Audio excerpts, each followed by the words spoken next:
Hey folks, Dario Verbanik here again with your March 2023 Niagara Region real estate update. Let's get into it.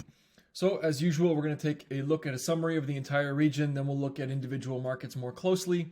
I'll tell you what I'm hearing from other agents, and then I'm going to pinpoint one thing that's different than previous months about opportunities in the Niagara region currently.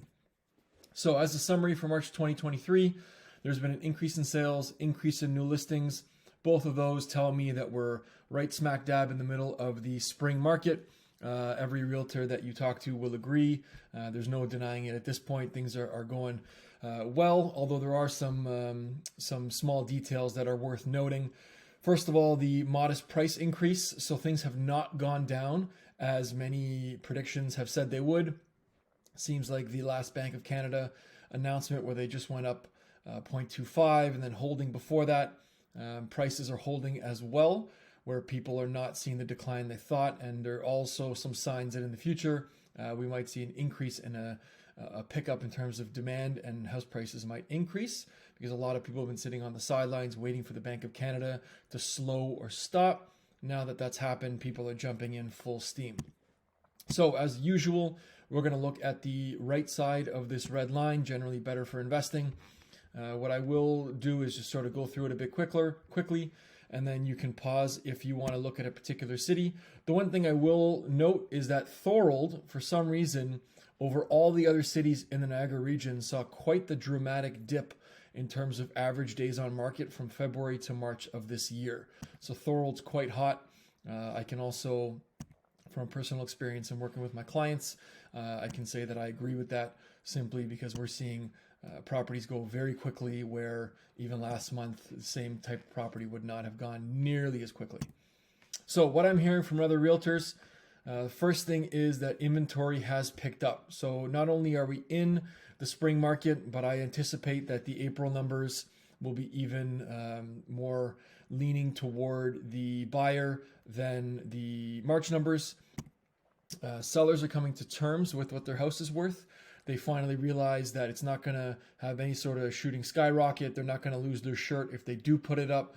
So the condition of the sale of the buyer's property is something that sellers are willing to listen to right now. They know that it's one of the only ways to get your house sold, but they're also confident that they're not going to be quote unquote getting ripped off for their property. So more people are listing as we speak. And there's also not really much consistency with listing strategies. You might see one house go up where they set it up for multiple offers in a bidding war, and the next door neighbor lists it at a fair price and it goes in a week or two simply because the price is good. There's not much consistency there. So depending on the property, depending on the realtor and the sellers who are listing it, you're going to find different sort of experiences trying to find a home these days. Opportunities in the Niagara region. The one I wanted to focus on today is this little circle in Niagara-on-the-Lake. Now, Niagara-on-the-Lake historically has not been very friendly to new developments. That is starting to change. There's a few developments happening. This one is currently being built right now. This is a fantastic area of Virgil where you don't get the hustle and bustle and tourists of Niagara-on-the-Lake in the downtown sort of old city. You're close enough. You have wineries all around you. It's a super peaceful, super lovely area to be in. These houses, this is one of the ones currently being built. They're starting about the 900s, a little bit more than 900, and they go all the way up to 1.2, depending on the size of the house, the finishes, and the location. But I can tell you, I go to this area every week, and it is just lovely. If this is an area you're looking to get into, Niagara-on-the-Lake has historically held their prices very well. It's always a desired region to get into, and it's definitely something that in the long term is a very, very good place to buy. As always, if you want to get a hold of me, Instagram or direct email is best. By all means, reach out if you have any questions, comments, or you just want to have a chat about real estate. Until next month, we'll see you later.